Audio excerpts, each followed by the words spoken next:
So we've all had days where we struggle with our self-esteem, but for a lot of teens who are in middle and high school, it can be even harder to deal with.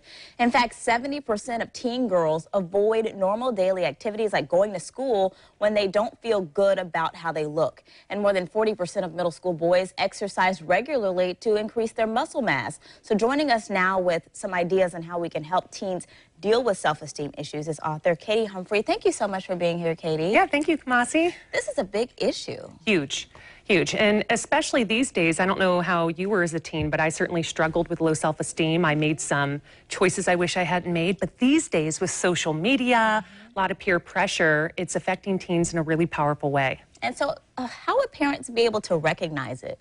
So, you know, before, a lot of parents are waiting until teens have started to make choices that are negatively impacting their lives. You want to first notice behaviors. And it's not just a teen who's downtrodden or depressed. It's even ones who feel a little bit testy or angry or irritable. You want to start picking up as their moods start to change from middle school on, and then start having open conversations with them. Yeah, I know it might be challenging for parents because, like you said, it's so much different now than probably when the parents dealt with the same issue. So what are there certain behaviors that you really need to really look out for? I know you mentioned some changes, but definitely, you know, Kamasi, I think it's anything. You know your child, or you know your student if you're a teacher, if you're the guardian or the one sort of who has a relationship, you really want to watch as their behavior changes in any way.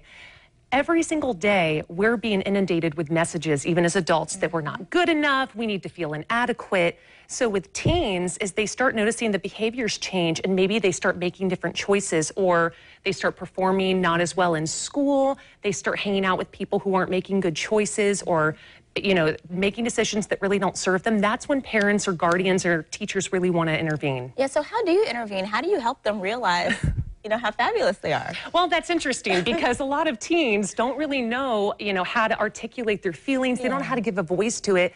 They often don't want to talk about it. So I will say, if you're going to have a conversation with your student or with your teen, to be compassionate, to come up, you know, to be patient with them, and to try to have gentle conversations about how they're feeling and what you can do to support them. And I love that you have this book, which in a way can help as well. Tell us a little bit about that, because this is a really interesting way to combat the issue. Yes, great. You know, I'm a writer and speaker for teens. I go and speak in schools to teens, and recently had a book published, got picked up by a publisher, Elizabeth Hazel and the Day of Desires.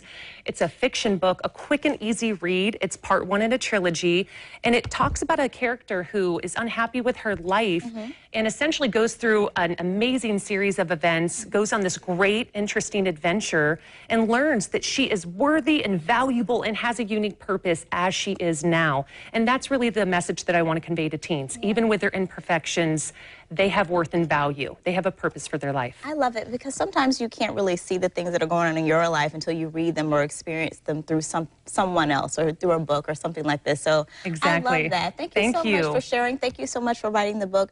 If you want to find out more about Katie's, her book tour, or maybe get your own copy of her book, you can do that on our website, and we posted a link to it on the morning show page of news4jax.com.